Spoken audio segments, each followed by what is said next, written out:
Haji bisa diwakilkan, makanya ada namanya badal haji. Puasa bisa diwakilkan, makanya ada namanya qada puasa. Iya. Kurban bisa diwakilkan, anak kita bisa beli sapi. Baru dia kurban, tapi minta izin ke kita. Makanya harus ada wasiat kalau Syafi'i. Biasa ketika kerasukan, orang pakai itu. Ru'yahnya cuma nulis. Makanya ada ulama kita itu dia tidak baca-baca ketika dia datang bilang, kerasukan. Dia tulis saja itu. Biasa dia celupkan tangannya di air, baru dia tulis, baru dia tinggalkan. Jin itu akan keluar. Dalam 24 jam, kita harus cerdas beribadah. Kita harus cerdas betul. Memanfaatkan momen yang ditetapkan oleh Allah dengan momen istimewa untuk menghadap ke Dia. Dan manfaatkan momen itu sesuai ibadah yang paling pas dan paling istimewa yang kita hadapkan. Apa itu? Saya kasih 24 jam.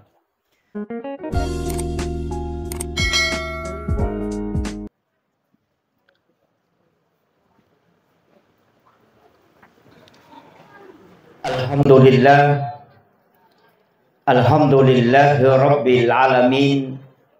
Wassalatu wassalamu ala ashrafil anbiya'i wal mursalin. Sayyidina wa maulana wa habibina wa syafi'ina. Wa ala alihi wa ashabihi wa sahabatihi ajma'in. Allahumma salli ala Sayyidina Muhammadin tibbil qulubi wa dawaiha. Wa afiyatil abdani wa shifaiha wa nuril absari wa diyaiha wa ala alihi wa sahbihi wa sallim. Allahumma nawwir qulubana wa quluba jami'i man khadara fi majlisina hadza binuril ma'rifah wa ilmil mukashafah wal basirah wal iman wal islam. Ya Fattahu ya Alim, iftah qulubana wa qulubahum futuhal arifin. Rabbana iftah bainana wa baina qaumina bil haqqi wa anta khairul fatihin.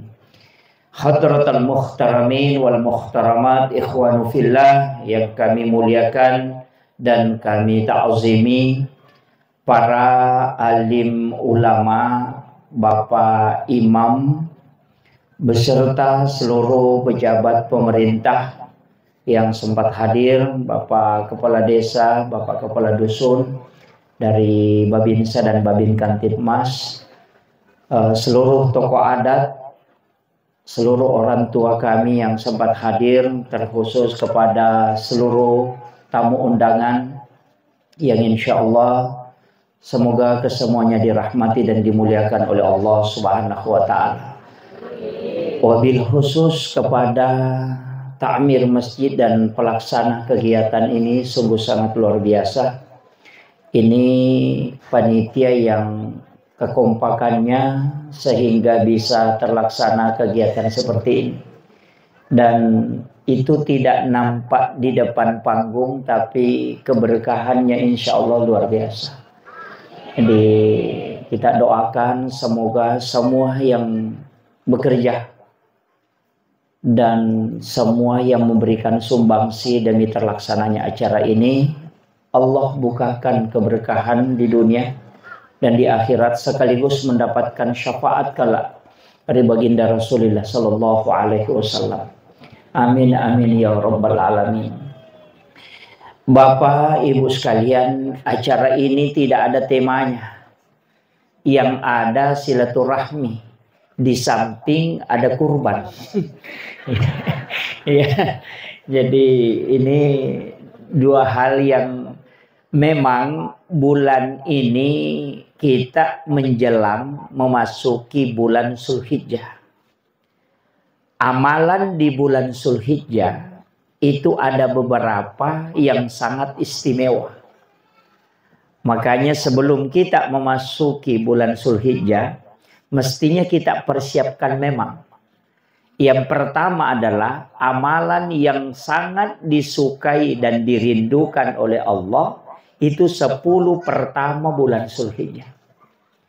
Makanya itu bersumpah walayalin asr. 10 hari pertama itu apa yang harus kita lakukan? Bagi yang mau puasa silahkan. Puasa mulai 1 sampai 10. Nah bilang, Pak Ustaz, yang ke-10 kan hari Lebaran Idul Adha. Iya betul. Di situ kita puasa. Puasanya hari Lebaran Idul Adha adalah tidak makan kemudian berangkat melaksanakan hari raya Lebaran. Nanti pulang baru makan, itu terhitung 1 hari puasa. Tapi kalau tidak bisa, ambil yang 8-nya saja, 9-nya. Itu puasa Arafah. Nabi mengatakan itu bisa menghapuskan dosa 2 tahun. Itu puasa 9 Zulhijjah. Jadi kalau puasa di situ 2 tahun dosanya dihapuskan. 1 tahun yang lalu dan 1 tahun yang akan datang. Kalau masih mampu ambil 3 hari. Mulai dari 8, 9, dan 10. 8 puasa, 9 puasa, 10 nanti jangan makan kemudian Lebaran. Itu dihitung 3 hari. Kenapa di situ disunnahkan? Karena sesungguhnya Nabi Ibrahim itu ketika bermimpi untuk diperintahkan menyembelih anaknya, itu mulai dari 8. 9, 10 baru dilaksanakan. Tapi bagi yang mampu ambil 1 sampai 10. Kalau dia bilang, saya tidak bisa kalau puasa Pak Ustaz. Kalau tidak bisa puasa, maka istiqomahkan sedekah. Yang penting amal baik. Istiqomahkan sedekah. Niatkan memang di situ. Mulai 1 sampai 10. Kalau tidak bisa, sholat malam. Lakukan di situ secara istiqomah. Jadi yang penting kita melakukan kebaikan karena tidak ada ibadah yang paling dicintai dan dirindukan oleh Allah kecuali pada 10 itu. Bahkan Rasulullah mengatakan dalam satu riwayat bahwa ibadah di 10 pertama bulan Zulhijjah itu mengalahkan pahala jihad fisabilillah. Itu luar biasanya. Nah, kemudian ada nanti perintah itu kurban. Kalau kurban ini Pak sebenarnya banyak orang keliru. Kurban itu standar maksimalnya itu tidak ada. Yang standar minimal itu ada. Makanya 1 ekor sapi untuk 1 orang itu bisa. 10 ekor sapi untuk 1 orang itu bisa. 100 sapi untuk 1 orang itu bisa. Makanya Nabi Ibrahim itu menyembelih kambing untuk kurban. Itu 1000 ekor kambing, 100 unta. Tapi belum ada orang di Sulbar ini sembelih 1000 ekor kambing. Nah, cuma standar minimal untuk 1 ekor kambing itu 1 nama. Masih bisa turun. 1 nama mengikutkan 1 keluarga. Tapi jangan sebut semua namanya. Jadi cukup kita suami misalnya nanti dia ikutkan istri dan anak-anaknya. Bahwa kurban ini untukku, istri dan anak-anakku. Untuk dia mendapatkan sunnah ainiyah, istrinya gugur mendapatkan sunnah kifayah namanya. Itu penting saya sampaikan ya. Kalau sapi 7, itu standar minimal 7 nama. Tapi dalam 1 nama bisa 10 orang. Tapi jangan disebut. Misalnya saya punya anak 9, ada 8. Istri 1, suami 1. Makanya mengatakan kurban ini untukku, istri dan anak-anakku. 10 orang masuk. Jadi dia mengikutkan keluarganya. Itu yang standar minimalnya.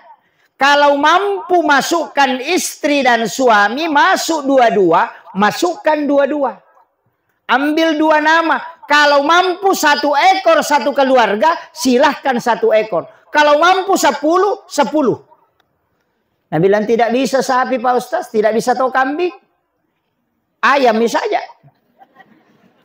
Tapi setiap yang disembeli untuk mendekatkan diri kepada Allah, itu adalah taqarruban ilallah, cuma secara syariat fikih itu tidak sah dalam keadaan kurban, tapi tetap dia masuk hukum kurban, bahwa dia mengorbankan sesuatu untuk mendekatkan diri kepada Allah. Tapi secara istilah syara tidak sah kurbannya. Makanya ulama dulu mengatakan, kalau kau punya ayam, ayam mau kau sembelih. Yang penting ada yang kau sembelih untuk mendekatkan diri kepada Allah. Itu melatih masyarakat supaya bisa berkurban. Itu kuncinya. Karena nanti kalau ayamnya tidak bisa dia sembelih, kalau punya kambing juga tidak mau. Man lam yashkur kalilan, falam yashkur kasyiran. Ni gini gede na sukuru ki cede malah dapat ko mai gai. Ya ko makat di iko kasihan siwi masih ke iko sogi. itu ada kan gitu. Makanya ulama dari dulu itu melatih. Kalau kau belum mampu kambing, ayam mau dulu kau sembelih. Yang penting dia sudah berkurban, artinya menyembelih binatang untuk mendekatkan diri kepada Allah Subhanahu wa taala. Itu kuncinya. Tapi saya kasih tahu, kalau masuk bulan Zulhijjah dan kita sudah pasti akan berkurban, sudah kita siapkan dananya dan kita sudah niatkan memang, maka disunnahkan untuk tidak bercukur dan memotong kuku. Disunnahkan. Kalau sudah masuk bulan Zulhijjah. Makanya kalau mau memotong rambut sebelum masuk bulan Zulhijjah. Kenapa? Rasulullah mengatakan dia ingin menyaksikan kurban sekaligus dia menjadi penghapus. Itu dosa-dosanya akan dihapuskan. Dosa-dosa yang melekat pada diri kita. Itu barakahnya. Makanya walaupun nanti ada pendapat lain seperti Imam Besar Masjid Istiqlal Jakarta yang almarhum Bapak Profesor Dr. Ali Mustafa Yakub itu mengatakan yang tidak boleh dicukur dan dipotong kukunya adalah binatang yang mau dikurbankan, bukan orang yang mau berkurban. Tapi secara akal ada ke orang cukur sapi, potong kuku sapi. Dari sini ulama mengatakan beda rambut, beda bulu. Sedangkan dalam hadis itu menyebut rambut bukan bulu. Sehingga dia mengatakan orangnya yang mau berkurban itu disunnahkan untuk tidak bercukur dan tidak memotong kuku. Ini penting saya juga sampaikan karena banyak biasanya yang tidak memperhatikan itu. Tapi hukumnya sunnah. Kalau dilanggar berarti makruh. Ingat ya, sunnah itu kebalikannya makruh. Yang banyak sekarang orang merubah menjadi bid'ah. Coba. Makruh itu mulai hilang. Sekarang dirubah sunnah bid'ah. Kan ini yang banyak muncul. Nah, kalau sunnah tidak dikerjakan berarti makruh. Makanya masuk masjid mendahulukan kaki kiri, makruh. Karena sunnahnya kaki kanan. Keluar dari WC mendahulukan kaki kiri, makruh. Karena sunnahnya mendahulukan kaki kanan. Jadi kalau sunnah tidak dikerjakan, kedudukannya makruh. Nah, banyak sekarang, kalau bukan sunnah, bid'ah. Kalau makruh Pak, itu tidak berdosa. Cuma tidak dapat pahala. Kalau bid'ah, masuk neraka. Karena kullu muhdatsatun nabi wa kullu bid'atin dalalah wa kullu dalalati finnar. Inilah banyak orang memponis orang masuk neraka. Sedikit-sedikit masuk neraka. Karena dia tidak pakai kalimat makruh. Dia pakai bid'ah. Nah, ini. Tapi tidak ada jadi sulbardi. Tidak ada jadi sini. Itu yang banyak. Makanya saya wasiatkan ya guru-guru kita luar biasa Pak. Barasanji dianggap bid'ah. Maulid dibid'ahkan. Isra Mi'raj dibid'ahkan. Baca doa salamat dibid'ahkan. Tahlilan dibid'ahkan. Yasinan dibid'ahkan. Saya itu Pak simpel sekali. Tidak punya neko-neko kalau dalam beragama. Saya itu takzim kepada ulama-ulama kita. Dan saya ikut guru ta Kiai Abdul Rahman Ambodale, guru ta Kiai Abdul Muin Yusuf. Saya ikut ke ulama situ. Kenapa? Karena jelas sanatnya. Kemudian yang kedua jelas guru ta Kiai Muhammad Tahir Iman Lapio, banyak ajaran-ajarannya sampai ke kita. Itu saya ikuti. Kenapa? Karena jelas. Dia maulid, dia Isra Mi'raj, baca barasanji, baca doa, jadi wali. Coba cari yang melarang maulid sama barasanji, ada gak jadi wali? Mana kita mau ikuti? Yang jelas jadi wali dan mengajarkan, atau yang melarang kemudian tidak jelas? Makanya saya kuncinya sederhana, Pak. Kalau orang mengatakan, kenapa ikut guru Kiai Abdul Rahman Ambodale? Kenapa guru Kiai Muhammad Tahir diikuti? Saya bilang itu jadi wali. Tidak mungkin dilaknat, dibenci oleh Allah amalannya. Dia lakukan barasanji, dia lakukan maulid, dia bisa jadi wali. Berarti Allah mencintai dan Rasulnya mencintai amalan itu. Seandainya dilaknat dan itu bid'ah, pasti tidak mungkin menjadi wali. Mau jadi wali? Selesai. Ini mau apa? Itu aja kuncinya, Pak. Makanya jelas. Saya itu kadang dikasih tahu kenapa ikut ini, kembali saja kepada Al-Quran dan hadis. Ya cocok kalau mengerti. Kita masyarakat seperti kita ini tidak usah bilang kembali ke Al-Quran dan hadis. Ikuti petunjuk ulama yang kita dapatkan yang memang bersanad itu. Ikuti aja itu. Kenapa? Bukan tugas kita mencari dalil, tapi mengamalkan. Yang punya tugas mencari dalil itu ulama. Sama aja kalau ke pesta, jangan tanyakan dari mana kambingnya, apa bumbunya. Makan saja sambal gorengnya. Bukan tugasmu menanyakan di mana kau ambil bumbu. Makan saja yang sudah dihidangkan. Yang memasak itu ahlinya. Agama juga begitu. Yang membuat kaidahnya itu ahlinya, bukan masyarakat. Masyarakat mengamalkan. Supaya tidak pusing. Sekarang kayak orang sudah disiapkan sambal goreng, disuruh bertanya dari mana kambingnya, apa warnanya, siapa yang bawa. Ini jadi masalah. Nah, makanya saya wasiatkan, silahkan amalkan. Guru-guru kita itu kan jelas kitabnya. Ini guru Kiai Muhammad Tahir Iman Lapio. Itu luar biasa, Pak. Waliullah yang sangat masyhur. Sulbar ini luar biasa. Salah satu kesyukuran karena ini juga adalah sumbu para wali. Ya. Itu tidak boleh dihilangkan. Saya itu terus terang Pak, setiap masuk di suatu daerah pasti tawassul. Karena ulama kita itu kan sebenarnya tidak mati di sisi Allah. Cuma kita yang bilang mati. Allah Al-Quran bilang sesungguhnya para wali-wali Allah itu kan tidak mati di sisi Allah. Bal ahya, mereka itu hidup. Bahkan bisa memberi rezeki. Makanya guru tak bisa membangun masjidnya. Padahal sudah meninggal. Beli semen. Kenapa? Karena Al-Quran yang menyebutkan. Makanya orang meninggal itu kita cuma mengatakan tutup usia. Pindah ruhnya. Makanya orang hidup. Ruhnya diatur oleh jasadnya. Orang meninggal itu jasadnya yang mengatur ruhnya. Terbalik. Kalau orang hidup, dia yang ngatur ruhnya. Makanya ruh nanti itu bertengkar sama jasadnya. Bilang kau yang kasih masuk di tempat begini. Makanya ketika orang wafat, maka ruh itu yang mengatur jasad. Makanya ada orang bisa bersilaturahmi dengan para wali. Ada. Bahkan guru Profesor Dr. Nasaruddin Umar itu cara terbuka. Apa yang dia bilang? Bukan ulama kalau belum ada gurunya orang meninggal. Kalau belum bisa mengambil ilmunya para wali itu bukan orang ulama, itu masih ustaz. Itu makanya ketika Imam Syafi'i menulis beberapa kitab, dia menulis hanya nama mursyidi guruku, tapi dia tidak sebut namanya. Ketika ditanya oleh muridnya, kenapa kau tidak menyebut nama gurumu di sini? Menulis namanya dengan lengkap. Apa yang dia bilang? Saya menghindari fitnah. Karena orang itu meninggal ratusan tahun sebelum aku lahir. Tapi saya mengambil ilmunya. Kenapa? Karena dia bisa belajar melalui alam mimpi.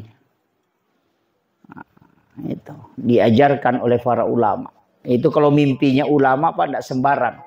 Makanya kalau mau aman, kalau mau tidur, sholat witir memang dulu baru tidur. Setiap mimpi yang hadir, kalau orang berwitir itu pasti isyarat. Jadi kalau mau tidak bermimpi tidak diganggu jin, bilang ini bunga tidur atau apa, sholat witir saja. Karena orang yang witir pasti tidak diganggu jin. Nah bilang, wah susah itu Pak Ustaz, karena kita halangan, tidak bisa kita sholat witir, pasti diganggu jin. Ada kuncinya. Masukkan jari telunjuk di langit-langit, tulis namanya Umar bin Khattab dari pusar ke atas. Tidak akan diganggu jin. Tapi tulis bahasa Arab. Iya, bukan tulis bahasa Indonesia. Jangan pakai spidol. Pakai jari telunjuk di langit-langit, baca bismillah, baru tulis Umar bin Al-Khattab. Tidak akan diganggu jin itu. Itu kuncinya, Pak. Biar pakai baju, di luarnya saja. Yang penting ditulis. Makanya ulama-ulama kita dulu itu mengajarkan ke anak-anak. Dia sama kalau anak kecil, sering diganggu jin, cukup masukkan. Tulis Umar itu. Nama Umar itu. Bisa mulai dari kepalanya, ditulis ke bawah. Itu Umar bin Khattab. Insya Allah tidak akan diganggu jin itu. Itu saking takutnya jin, namanya saja Umar. Itu paling ditakuti. Hanya ulama-ulama kita di kitab hikmah itu selalu mengajarkan itu. Itu perlindungan yang paling cepat. Kalau mau tulisan bahasa Indonesia, wah jadi masalah itu.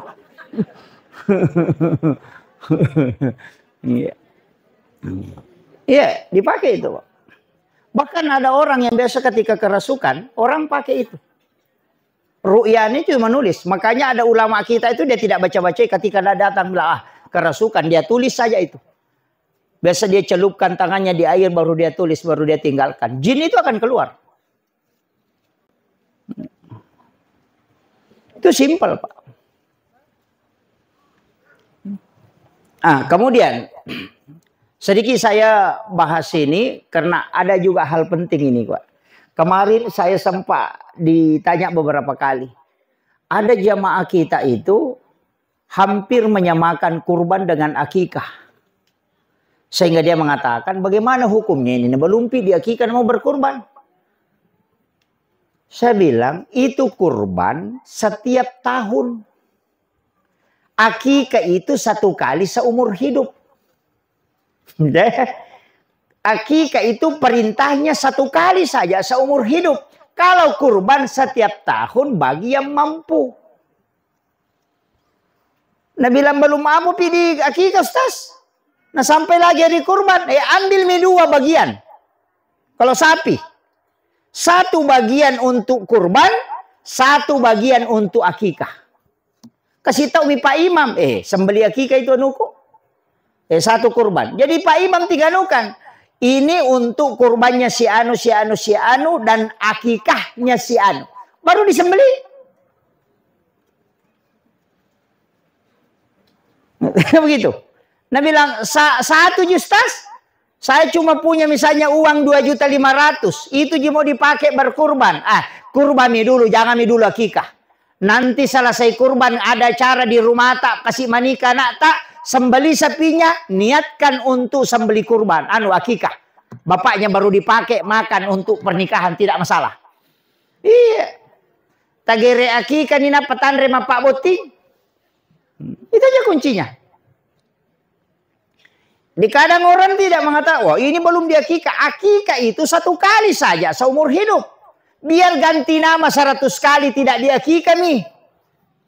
Cuma Imam Syafi'i mengatakan, akikah untuk sapi menggunakan sapi itu boleh. Bahkan mengambil 1 bagian di penyembelihan itu boleh.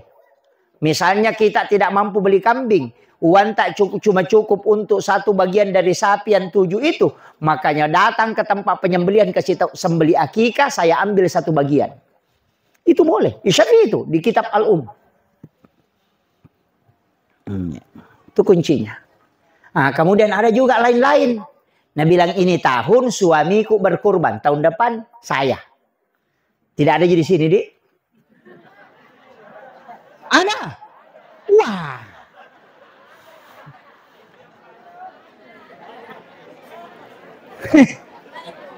Masalah itu, Bu.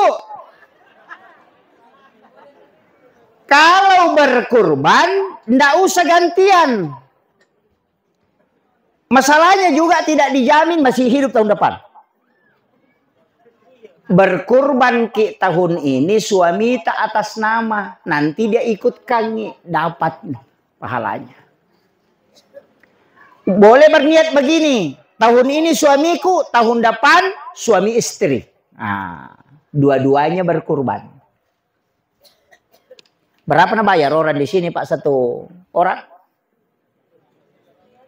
2-3. Oh iya. Yang penting sapinya cukup 2 tahun umurnya. Kalau tidak cukup 2 tahun jangan pakai berkurban. Karena itu tidak sah di dalam fikih. Harus 2 tahun umurnya. Jangan bilang kalau penjual bilang ada nih adiknya. Jangan percaya. Susah itu. Makanya lebih baik pilih yang agak besar daripada tidak yakin betul. Karena kita tidak punya kartu nama kalau di sapi tidak ada tanggal lahir. Tidak sama orang barat kalau lahir sapinya dia pasangi anting itu ada tanggal lahirnya. Karena itu kontrol vaksin. Kalau kita tidak ada. Mestinya Pak ada sertifikat lahir sapi. Iya mestinya. Tanggal lahirnya ada karena dipakai berkurban. Tanggal lahirnya ada tinggal ditulis. Tidak usah ditempel cukup di rumah. Bahwa si ini lahir tanggal sekian. Nanti kalau orang mau beli bisa tahu, oh ini sudah 2 tahun. Iya. Itu banyak kan tidak sampai 2 tahun itu. Iya. Nah, ini bahaya nih. Karena aku makan yang kena di wah bahaya itu. Karena sekarang bisa menggunakan bibit. Tidak sama dulu. Nah, ini penting saya sampaikan kepada jemaah ini hati-hati. Kemudian sapi yang digunakan berkurban tidak boleh sakit, tidak boleh kurus. Kurus itu, bagaimana bilang kurus Pak Ustaz? Kalau kurus Pak gampang. Kalau 5 orang lihai, nah 4 orang bilang kurus, 1 orang bilang tidak kurus itu. Jangan banyak neko-neko. Iya, nah baru sudah ditahu. Iya apa kita kena maduko memang iya. Nah, iya. Jadi jangan bilang Anda kurus tinggi gini. Nah, ini kan biasa begitu. Kemudian cacat, tidak boleh pincang. Cuma ada yang membolehkan kalau tanduk patah itu boleh. Karena dia tidak masuk di daging. Tapi ada yang mengatakan tidak. Semua yang cacat, bahkan yang dilubahi hidungnya itu ada yang tidak membolehkan. Tapi sapi yang sudah dikebiri. Tahu dikebiri? Ilasa. Itu boleh. Boleh. Bahkan ada hadis mengatakan sapi yang sudah dilepas dikebiri itu lebih empuk dagingnya. Boleh itu. Itu purelasa. Boleh. Sapi tidak cacat itu kalau dalam hukum fikih. Bolehkan itu. Makanya di fikihnya sapi itu boleh. Yang jadi masalah itu kalau pincang atau sakit. Atau buta, itu tidak boleh. Kurus juga tidak boleh. Tapi kalau sudah dikebiri, jantan, betina, kedua-duanya sah dipakai berkurban. Juga sah dipakai akikah. Cuma kalau hamil tidak boleh. Tapi kalau tidak ditahu bilang hamil, kemudian disembeli, kemudian nanti dibuka, kemudian ada janin di dalam perutnya, maka halal dimakan janin itu karena dia ikut penyembelihan di induknya. Nah.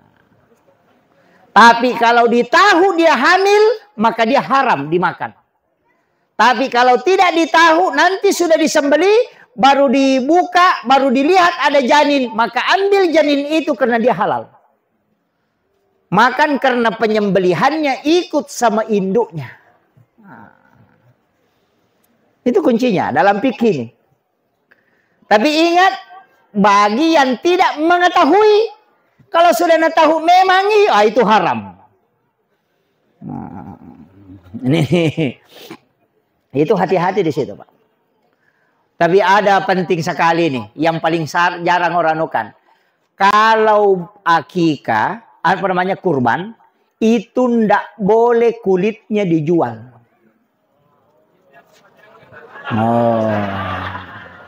Haram hukum menjual kulit.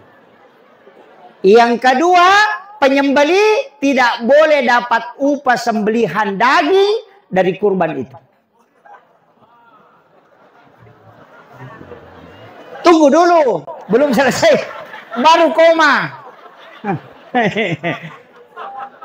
Tidak boleh menjual kulitnya bagi yang masuk berkurban. Makanya ketika ada kulit hewan kurban, bagi pelaksana kurban menyerahkan ke seseorang, kemudian orang itu menjual untuk dirinya, maka itu boleh. Tapi kalau yang berkurban menjual kemudian diambil, maka itu diharamkan. Paham nih? Ini yang jadi masalah kalau tidak paham betul ini. Makanya bilang ini baru koma. Yang kedua, tidak boleh mendapat upah dari sembelihan dari sapi itu. Biasakan ke maka tawana pu imang ulunah. Kan biasa begitu kepalanya. Pak Imam, jangan. Itu diharamkan ulama karena tidak ada bagian di situ. Dan dalam kurban itu tidak ada upah sembelihan. Makanya jangan kasih upah tapi berikan sedekah. Paham ya? Iya. Jangan kasih upah aja tak ada alengi tawa Pak Gerena. Tidak. Itu kasih sedekah. Daging terbaik bisa diberikan kepada yang menyembeli, tapi kedudukannya sebagai sedekah bukan upah sembelihan. Bedakan ya? Iya. Jadi iya kota lengi maka ada gajinna Pak Gere, tawana Pak Gere, berarti itu upah, maka itu diharamkan. Tapi nareko makadaki kalau kita mengatakan kasih sedekah untuk Pak Imam biar 5 kilo tidak masalah. Sudah paham? Ini penting saya sampaikan. Karena banyak orang keliru. Nah kasih kepalanya pu imam baru bilang tawagerena. Itu keliru itu Pak. Kalau mau sempurna, saya kasih tahu. Kalau mau sempurna, karena ini untuk panitia. Kalau kita bentuk panitia kurban, kasih cukup 10 orang ke atas. Kalau mau sempurna, saya kasih tahu. Kalau mau sempurna, nanti setelah sapi disembeli, kaki depannya sebelah kanan, ketika lepas dari sapi, langsung digantung, buka dagingnya, langsung bagi 7 itu dagingnya. Kaki depannya sebelah kanan. Kaki kiri nanti, kaki depan sebelah kiri, ambil dagingnya, langsung bagi 7. Gak, bikin lagi 7 di situ. Jadi kaki belakang bagi 7 dagingnya. Kaki kiri bagi 7, kaki kanan bagi 7. Kemudian daging khas yang paling dalam dan luar juga bagi 7. Hatinya dibagi 7. Sehingga semua orang yang 7 ini dapat utuh 1 ekor sapi dari semua bagian sapi yang ada. Ini penting saya sampaikan. Ini yang banyak orang tidak perhatikan Pak kalau dalam kurban. Saya setiap tahun kurban di pondok itu memang diajarkan. Saya dulu dari guru tak dulu sudah ajarkan memang. Jadi tulang rusuk itu dibagi 7. Kaki itu dibagi 7. Tulang punggung sapi itu dibagi 7. Kemudian semua terbagi 7. Jadi semua orang yang 7 ini dapat utuh 1 ekor sapi. Bagian. Dapat daging kaki depan sebelah kiri, dapat daging kaki depan sebelah kanan, belakang, kemudian hatinya, baunya, semua dibagi 7 itu. Sehingga utuh. Gampang sekali Pak. Saya punya teknik begitu dari dulu itu. Makanya dagingnya dulu dibagi 7. Bagi 7 semua. Kan dia bisa diiris. Oh sama beratnya ini. Kalau sudah bagi 7, tulangnya juga dipisahkan. Bagi 7 kelompok. Baru bikinkan kertas. Tulis nomor 1 sampai 7. Tempel di daging 1. Kasih masuk di gelas 1. Baru digocap apa ada pengerisannya. Kalau turun angka 1. Nah bilang angka 1 tunjuk kami. Bilang itu daging tak. Itu tulang tak. Ambil. Supaya bukan dia yang tunjuk.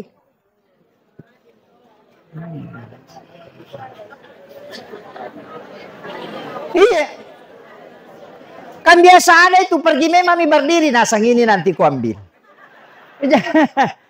Kalau begitu tidak. Jadi kita timbang, kalau sudah dibagi 7 ditimbang dulu.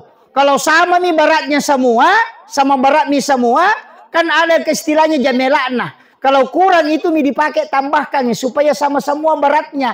Tulangnya tidak usah ditimbang. Yang penting bagiannya sudah dapat. Sudah itu kasih nomor 1 sampai 7. Baru di lot 1 sampai 7. Macabuk oh nomor 1 itu dagingnya, itu tulangnya. Kau ambil. Jadi itu tidak ada yang merasa terzolimi.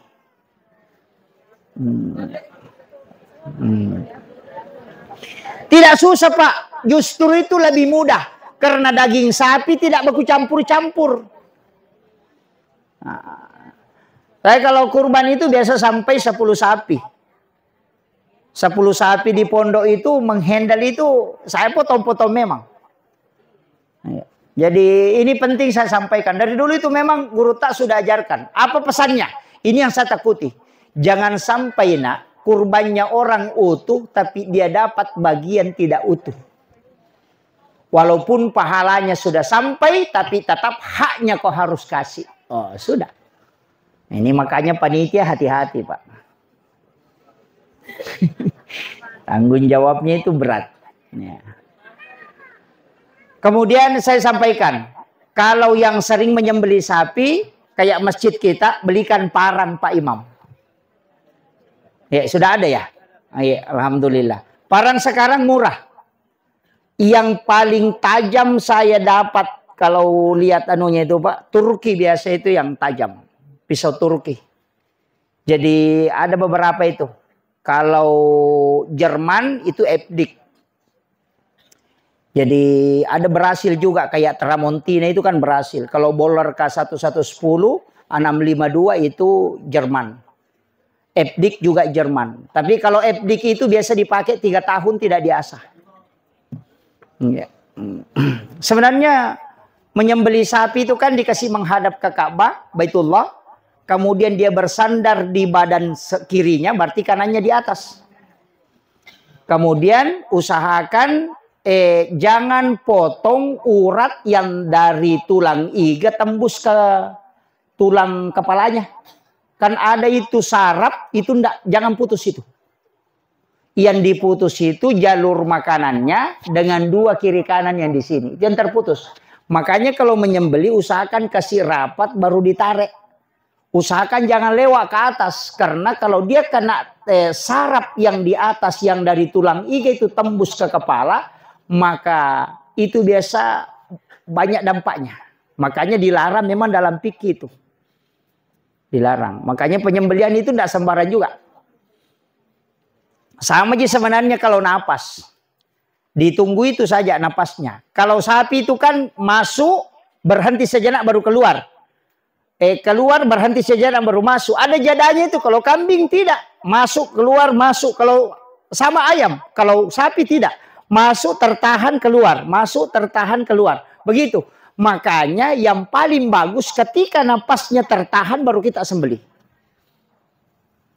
Kalau kambing nanti keluar. Kalau masuk pas keluar langsung sembelih.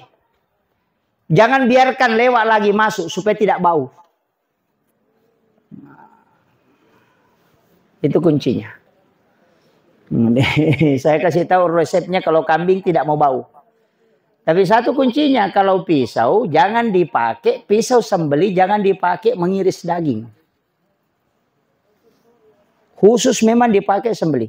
Kalau sudah dipakai menyembelih sudah simpang. Jangan pakai mengiris daging. Itu juga kuncinya supaya tidak bau.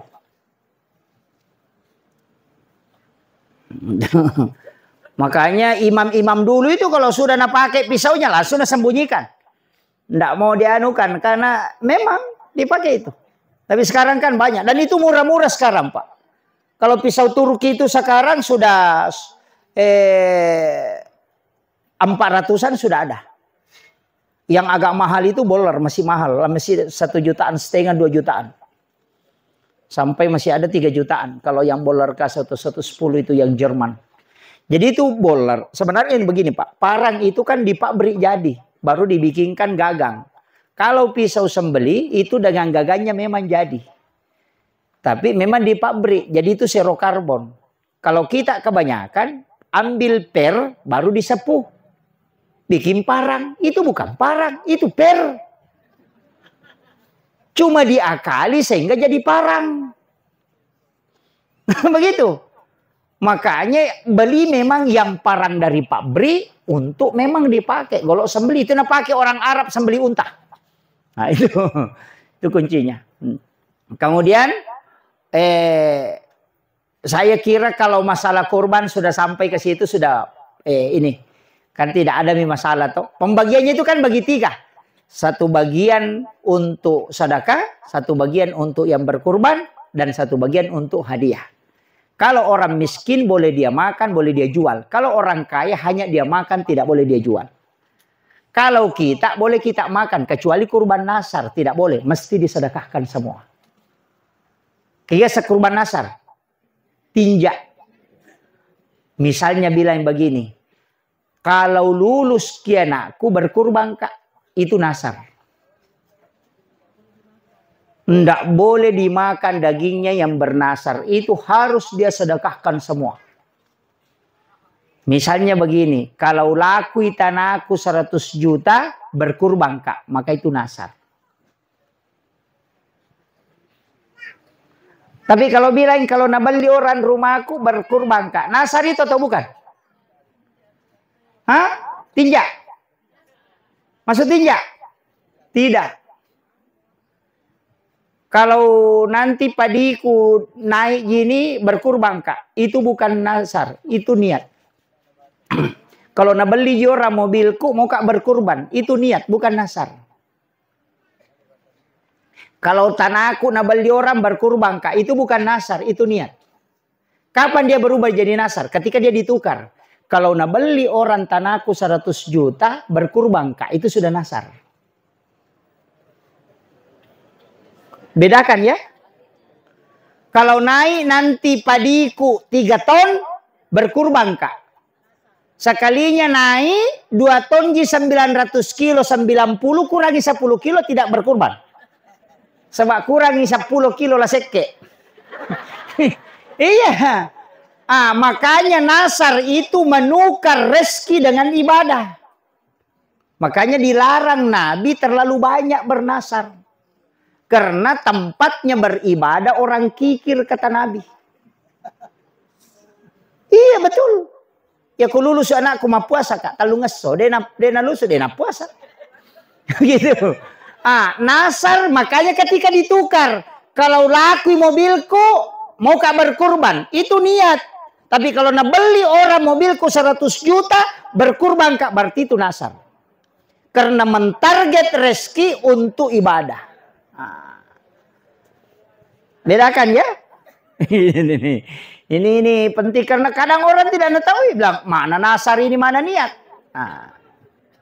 Ini penting. Kemudian saya wasiatkan dalam 24 jam. Ini dalam 24 jam ya. Sedikit lagi apa ada. Daging kurban itu boleh bermalam. Bahkan boleh sampai 1 tahun. Selama di tempat itu banyak orang berkurban. Tapi kalau di tempat itu tidak banyak orang berkurban dan banyak yang butuh daging, maka tidak boleh bermalam. Makanya Nabi dulu mengharamkan daging kurban bermalam. Tapi setelah banyak sahabat yang berkurban, Nabi sudah membolehkan. Maka berlaku hukum ini selamanya. Ketika di kampung itu 300 orang, 1 sapi disembeli, maka tidak boleh bermalam. Dagingnya. Ingat, untuk bagian kita sepertiga. Tidak lebih. Kurban biasa ya. Kalau nasar tadi harus dibagikan. Kurban untuk orang meninggal. Wadi gaya kerobat atau mate. Dena wadi. Haram ya kerobat atau mate. Ya koma kerobaki untuk tau mate. Tak boleh.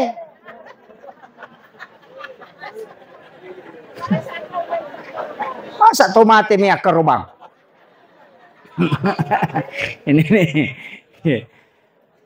Berkurban kita niatkan pahalanya untuk orang meninggal itu ada 2 versi. Imam Syafi'i membolehkan dengan syarat ada wasiat. Kalau ada wasiat, silahkan. Itu sampai selamanya. Makanya Bapak Ibu saya kasih tahu. Kalau sampai Idul Kurban, nama kerobaki, kasih tahu anak-anak kita. Wasiatkan memang. Anak, kalau nanti saya meninggal, nah tiba waktu kurban, nah ada di rezekimu nak kurbankan kak. Insya Allah sampai selamanya. Itu harus wasiat itu. Bikin memang maki, kasih tahu memang nih. Biar kecil, yang penting sudah diwasiatkan. Jangan ki bilang setiap tahun kurban memang kok. Jangan bilang saja ketika ada nak rezekimu, kurbankan kak. Cukup selesai. Kalau tidak ada, tidak usah. Makanya ketika dia berkurban untuk kita, maka itu sampai selamanya. Ini pendapat Imam Syafi'i. Imam Romli mengatakan tidak ada wasiat, itu tidak masalah. Berkurban untuk orang yang meninggal itu akan sampai. Karena sedekah pahalanya sama dengan mengirimkan sedekah uang, itu sama dengan sedekah kurban. Alasannya apa? Semua ibadah yang bisa diwakilkan, maka sampai kepada orang meninggal. Kecuali yang tidak bisa diwakilkan. Haji bisa diwakilkan, makanya ada namanya badal haji. Puasa bisa diwakilkan, makanya ada namanya qada puasa. Iya. Kurban bisa diwakilkan. Anak kita bisa beli sapi.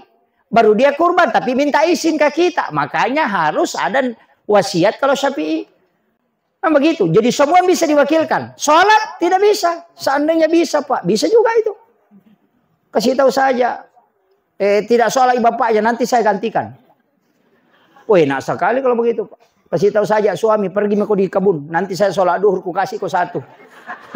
Oh, itu makanya tidak bisa diwakilkan itu.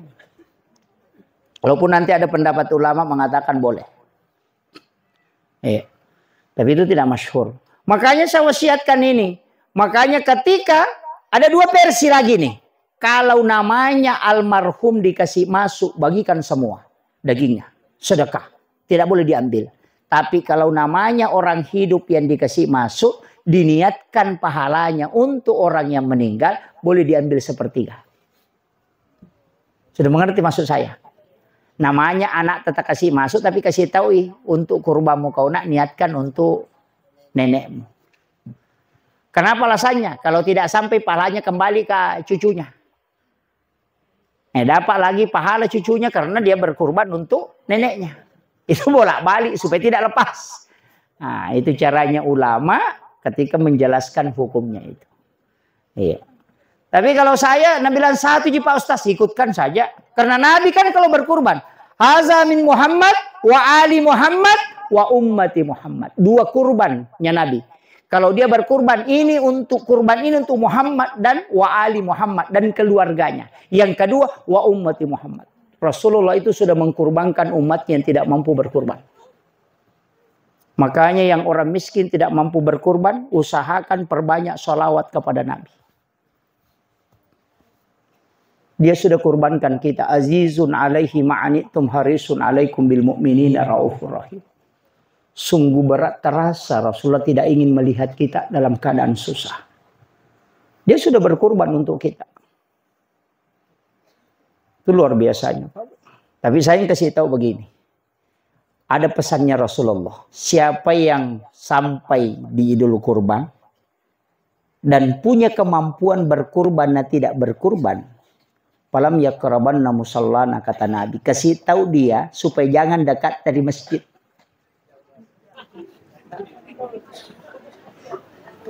Pesannya Rasulullah.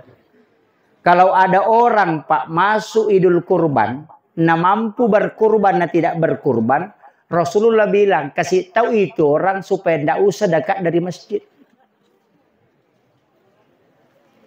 Mana dia masuk mampu berkurban? Kalau merokok, ina merokok 2 bungkus 1 hari.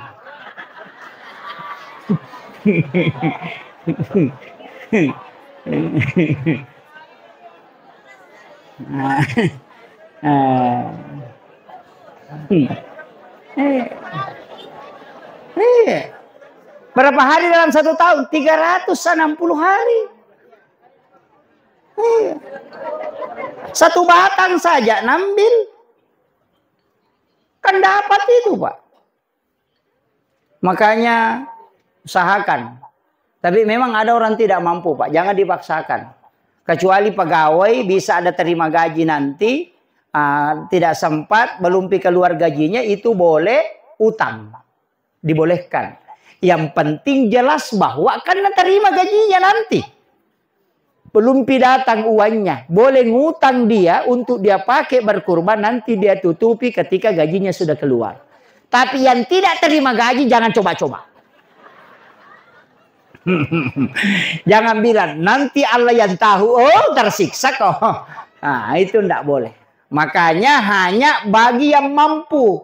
Dan itu sunnah muakkadah, sunnah yang sangat dianjurkan menurut jumhur ulama. Ada satu ulama mengatakan wajib, itu Abu Hanifah. Abu Hanifah mengatakan kurban itu wajib, bukan sunnah.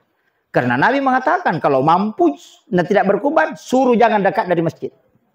Sama aja kalau begini, ada orang panggil, datangi keluarga, mau gak kasih menikah anakku, tanggal 27, datang kau ke rumah, nah. Kalau tidak datang kau nanti di rumah dia caranya pernikahannya anakku, ndak usah datang ke rumah. Kalau ada orang ngomong begitu berarti tidak terima kalau tidak datang. Begitu caranya Rasulullah mengatakan kalau dia mampu dan dia tidak berkurban, kasih tahu ndak usah dekat dari masjid. Gitu. Ini penting saya wasiatkan. Ini hati-hati, Pak. Tapi insya Allah dimudahkan kan? Iya. Itu yang jadi masalah kalau nanti uangnya dikumpul, kalau masuk Idul Kurban, ndak bisa memang. Kumpul memang dari tahun ke tahun. Iya, siapkan memang. Coba 200.000 satu bulan. Langsung kan dapat 2.400.000. Iya, bisa. Tapi kalau memang tidak mampu jangan. Tidak usah. Tunggu saja dikasih daging. Iya. Kalau tidak mampu, ya pasti begitulah. Iya, tunggu saja. Ya. Makanya sunnahnya dibagikan mentah, jangan dimasak. Kalau akikah masak dulu baru dibagikan. Kalau kurban disunnahkan membagikan dalam keadaan mentah. Itu aturannya. Jangan bilang, nah masak situ lagi, bukan urusan itu. Karena memang disunnahkan dibagikan dalam keadaan mentah. Kenapa akikah disunnahkan dibagikan dimasak? Supaya anakmu berhasil kalau ada nak urus. Itu kuncinya. Kenapa dibagikan dalam keadaan mentah kalau kurban tidak dimasak? Karena selama daging itu masih ada diapakan, dia akan selalu didoakan para malaikat. Itu makanya kuncinya bagikan mentah. Berapa dikasih? Tergantung. Ada orang dikasih daging sedikit, non muslim boleh dikasih. Itu kedudukannya sebagai hadiah, bukan sedekah. Hadiah. Orang kaya bisa dikasih. Tapi hadiah. Tidak boleh lebih sepertiga itu. Tapi dia hanya makan. Bukan untuk dijual. Karena ada dikasih daging. Nah, babi pasar. Kalau orang miskin boleh. Dia jual untuk dirinya itu halal.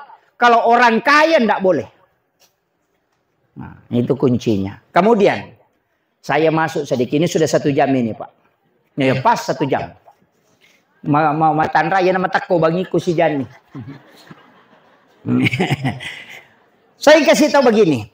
Dalam 24 jam kita harus cerdas beribadah. Kita harus cerdas betul. Memanfaatkan momen yang ditetapkan oleh Allah dengan momen istimewa untuk menghadap ke Dia.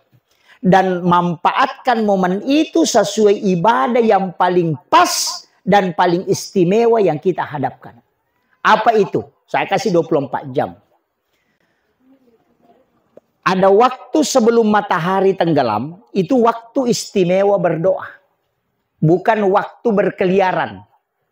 Makanya kalau menjual namera mi matahari mau tenggelam, tutup mi jualan tak. Istirahat sejenak. Istirahatkan diri. Anak-anak kita disuruh naik ke rumah, jangan berkeliaran. Karena di situ jin keluar untuk menyembah matahari. Kita dianjurkan membaca 4 surah. wasyams walaili kulon subrat bil falak kulon subrat bin nas. Siapa yang membaca 4 surah ini sebelum matahari tenggelam, maka rezekinya seperti air hujan, itu tidak terputus. 4 surah ya. Sudah hafal? Jangan enggak usah kalau enggak hafal. Yang penting ditahu. Wasyams surah ke-91. Walail surah ke-92. Kul a'udzu birabbil falak dan kul a'udzu birabbin nas. 4 surah ini dibaca ketika matahari mau tenggelam, itu maka insya Allah itu dijamin rezekinya tidak akan terputus. Itu seperti air hujan. Makanya ulama kita itu menganjurkan betul membaca 4 surah ini. 4 surah ya. Kalau ada anak masih sekolah, suruh baca 2 surah itu. Wasyams dengan walail. Kalau dia tidak tambah kulon subrat bil falak kulon subrat bin nas tidak masalah. Tapi 2 ini surah dia baca. Kenapa? Supaya diberikan kecerdasan dari berbagai macam kecerdasan. Dimudahkan otaknya itu. Kemudian azan maghrib, selesai sholat maghrib jangan mengaji. Selesai sholat maghrib jangan mengaji. Mau baca Waqiah, enggak usah. Baca Al-Mulk, enggak usah. Apa yang dilakukan? Laksanakan sholat 6 rakaat. Kalau Bapak baca Al-Quran 10 juz antara maghrib dengan isya, itu tidak bisa mengalahkan sholat 6 rakaat antara maghrib dengan isya. Makanya saya bilang cerdas beribadah. Saya larang bukan berarti haram. Tapi saya mengatakan cari ibadah yang paling pas dan paling utama di waktu-waktu yang telah ditetapkan oleh Allah. Makanya sesudah sholat maghrib, sholat sunat maghrib kerjakan 6 rakaat sholat sunat. Namanya sholat sunat awabin. Ada yang mengatakan sholat sunat taubat. Sama ji. Kenapa awabin? Karena orang kembali. Kenapa taubat? Karena diampuni dosa selama 80 tahun lamanya. Siapa yang sholat 6 rakaat antara maghrib dengan isya, itu setara kalau dia sholat 12 tahun lamanya. Bapak mengaji 10 juz itu tidak mengalahkan sholat sunnah yang 6 rakaat. Bahkan menghatamkan Al-Quran antara maghrib dengan isya, itu tidak bisa mengalahkan pahala sholat sunat awabin. Makanya kalau mau mengaji nanti selesai isya. Atau sebelum maghrib. Karena kalau mengaji di situ dapat pahala Pak. Mengaji dapat pahala. Tapi rugi berdasarkan nilai pahalanya. Kan begitu. Sudah diberikan. Sama nih kalau misalnya datang ke sini dapat diskon 80%. Nah bilang tunggu dulu selesai diskonnya. Itu orang rugi. Makanya maghrib dengan isya bukan waktu mengaji. Tapi di situ waktu sholat. Nanti selesai bilang. Ada apa saya malangku Pak Ustaz? Baca Waqiah gampang. Sholat sunnah awabin. Baru ambil surahnya Waqiah. Oh.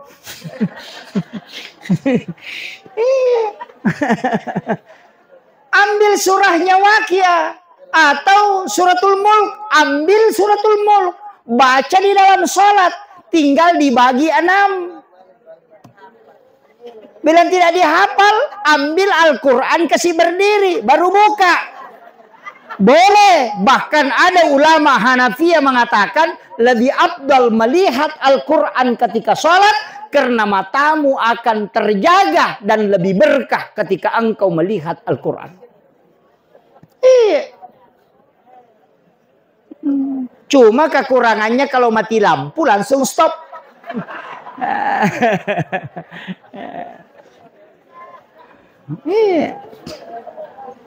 Makanya sekarang kan ada Al-Quran itu kan. Al-Quran imam. Iya. Bisa gikoya? Bisa. Kan begini. Baca nanti dibuka. Begini. Bisa. Wah ini sudah selesai ini. 1. Ya, tertindis enggak lagi. Saya tertindis. Jadi itu kuncinya. Enggak usah kan.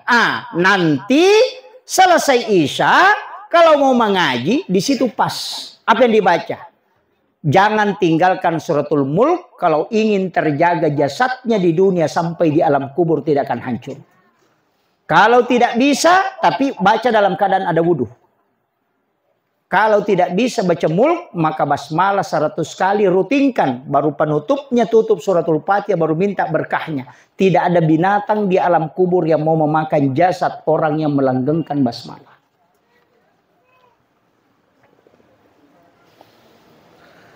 Kemudian, suratul Mulk itu adalah perisai dari asap kubur.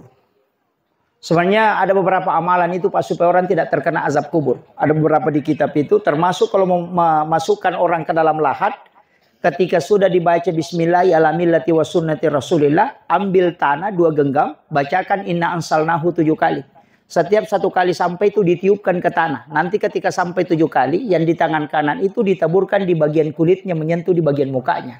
Yang di tangan kiri itu ditaburkan di kain kafannya. Orang itu tidak akan kena azab kubur. Untuk menghindarkan.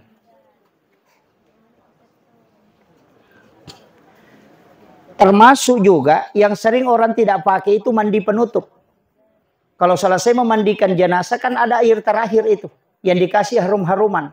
Ambil itu kemudian siram dari kaki ke kepala. Sambil dibalik, ditunggeng istilahnya. Itu membaca gufranaka ya Allahu wa ilaikal masir. Baru dimiringkan ke kiri supaya kanannya di atas. Dibaca gufranaka ya Rahman wa ilaikal masir. Baru dimiringkan ke kanan. Supaya kirinya di atas. Diambil lagi air. Gufranaka ya Rahim wa ilaikal masir. Baru sedikit dicondongkan ke depan. Baru diambilkan air terakhir. Dibaca gufranaka ya Rabbana wa ilaikal masir. Siapa yang melakukan itu kepada jenazah ketika dimandi penutup. Maka insya Allah itu yang disebut diosulapa apa. Ya matoti ya diopat tutup. Sudah hafal? Belum. Pendek sekali Pak. Tinggal 1 kita hafal. Allahur Rahmanur Rahim Rabbana. Itu aja dihafal. Allahu Rahman Rahim Rabbana. Karena gufranaka ya Allahu wa ilaikal masir. Gufranaka ya Rahman wa ilaikal masir. Gufranaka ya Rahim wa ilaikal masir. Gufranaka ya Rabbana wa ilaikal masir. Allahur Rahmanur Rahim Rabbana. Sebenarnya Bismillahirrahmanirrahim. Ya na tu nasa tay dia sula papa ya mato tu nasa dia patutu ya mato nasa dia hakiki. Nah, kuncinya itu deto tu nak raju-raju keluarga atau mate. Jin karinnya itu tidak akan naik. Tapi ada sebenarnya itu kuncinya kalau sudah dimakamkan orang semua pulang mestinya tinggal 1.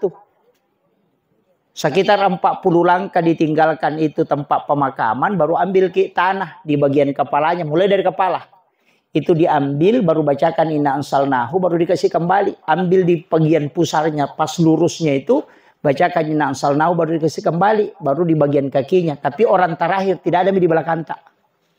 Itu orang terakhir. Ia riasa patan raki buruk.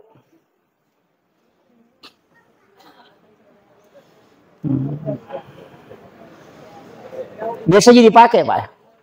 Tidak. Iya. Itu doanya itu. Ulama-ulama kita itu sudah ada di kitab-kitab pian itu dijelaskan para ulama. Makanya saya sampaikan begini. Amalan-amalan seperti ini Pak, itu langgeng diamalkan para ulama kita dari dulu. Karena memang jelas, sanad-sanad ulama kita itu jelas. Cuma yang sekarang ini banyak menyalahkan karena mereka tidak temukan. Karena yang dia baca kitab hadis dhaif. Itu yang dia baca, silsilah hadis dhaif. Kumpulan hadis dhaif. Ulama kita sudah hatam Sahih Bukhari Muslim. Al-Kutubus Sittah dia sudah hatamkan. Kitab-kitab fikih dia hatamkan. Masuk ke kitab-kitab hikmah. Ya itu nak ada guru tak 10 nilamari kita nak baca sehingga dia tidak mudah menyalahkan. Yang banyak menyalahkan itu yang baru baca hadis melalui laptop. Tapi tidak ada jadi sulbar. Tidak ada. Penutup. Tadi ini sudah Isya. Tengah malam, sepertiga malam, itu bagus sekali. Tapi saya anjurkan, kalau bangun di sepertiga malam, mandi dulu. Tidak wajib. Enggak. Mandi untuk mengikuti sunnah Nabi. Siram kepala supaya tidak kena penyakit kepala. Kalau ada orang sering kena penyakit kepala, suruh siram kepalanya kalau mandi tengah malam. Insya Allah akan hilang itu. Dan itu obat untuk memperkuat tulang. Dan siapa yang rutin mandi tengah malam, maka pasti awet muda. Itu kuncinya. Nah. Itu sunnah Nabi. Jam 2 malam mandi itu paling bagus, Pak. Iya. Sudah mandi, baru kita sholat tahajud. Itu paling bagus. Itu sunnah Nabi itu. Makanya orang Cina itu terlambat tidur. Tapi nanti jam 1 baru berendam. Sampai sekitar jam 2. Dia tidak mandi, berendam memang. Setelah itu baru tidur, nyenyak tidurnya. Kalau mau kerja tidak mandi. Kita mandi. Kenapa? Alasannya apa? Kalau mau kerja kan mau keringat. Tidak usah mandi. Nanti mau istirahat baru mandi. Coba. Itu kan terbalik kan. Nah, kemudian ada waktu nanti wabil azhari sebelum masuk subuh. Ada namanya sahara. Jadi itu maksudnya makan sahur. Makan di waktu sahara. 15 menit sebelum subuh. Kita disuruh beristighfar. Paling pas di situ sholat sunat taubat. Kalau tidak, baca sayyidul istighfar. Karena Allah langsung yang minta. Kalau mau taubat di situ pas sekali. Ya, karena Allah bilang. Wabil azhari hum yastaghfirun. Dan di waktu sahara, hendaknya kalian beristighfar. Itu yang paling pas. Kalau mau bertaubat sebelum subuh. Makanya disebut makan sahur. Karena makan di waktu sahara. Nah, kalau kita makan sahur jam 2. Itu bukan makan sahur. Makan tengah malam itu. Nah. Kemudian setelah sholat subuh. Tidak ada sholat. Yang ada di situ zikir. Bisa mengaji, bisa berzikir. Nanti masuk waktu suruk. Kerjakan 2 rakaat sholat sunnah di waktu suruk itu. Bukan duha itu, bukan. Memang sholat sunnah suruk. Aturannya suruk tidak boleh pulang ke rumah. Mesti di masjid. Kalau dia dibawa pulang ke rumah, dia bukan sholat sunnah suruk. Tapi dia duha di awal waktu. Makanya doanya pengumpuna pada Pak tidak sama. Kalau sholat sunnah suruk terikat dengan masjid. Tidak boleh keluar. Boleh keluar hanya berwudu. Kemudian kembali lagi. Kalau duha boleh dibawa ke rumah. Kalau suruk bacaan surahnya. Alam nasrah rakaat pertama. Duha rakaat kedua. Kan begitu. Duha dengan alam nasrah. Kalau duha, sholat duha. Ayat kursi 10 kali rakaat pertama. Kemudian. Kul huwallahu 10 kali rakaat kedua. Duha di awal waktu. Rasulullah mengatakan. Ini dari hadis bin Malik. Dari hadis Anas bin Malik. Hadis marfu ini. Itu jalurnya langsung sandarnya ke Nabi. Rasulullah mengatakan, siapa yang sholat sunat duha di awal waktu. Di rakaat pertama dia membaca ayat kursi 10 kali. Di rakaat kedua dia membaca surah Al-Ikhlas 10 kali. Maka pasti orang itu dirahmati oleh Allah Subhanahu wa ta'ala. Yana tunasa tau pandriteh. Maka da jamai na mochi camina. Manasaan kesampajamu ya masih. Tapi di awal waktu 2 rakaat tidak boleh ditambah. Nanti 1 jam kemudian baru boleh kerjakan duha lagi yang berikutnya kalau misalnya mau tambah. 2 rakaat pisah, tidak boleh disambung. Makanya dikerjakan di awal waktu. Pas masuk duha kerjakan 2 rakaat. Tapi surahnya ditentukan. Ayat kursi 10 kali rakaat pertama. Al-Ikhlas 10 kali rakaat kedua. Nabi mengatakan pasti kau dijamin oleh Allah dirahmati. Siapa yang meninggal pasti hadiahnya surga di situ, Pak. Akhirul kalam wallahul muwaffiq ila aqwamit thariq. Assalamualaikum warahmatullahi wabarakatuh.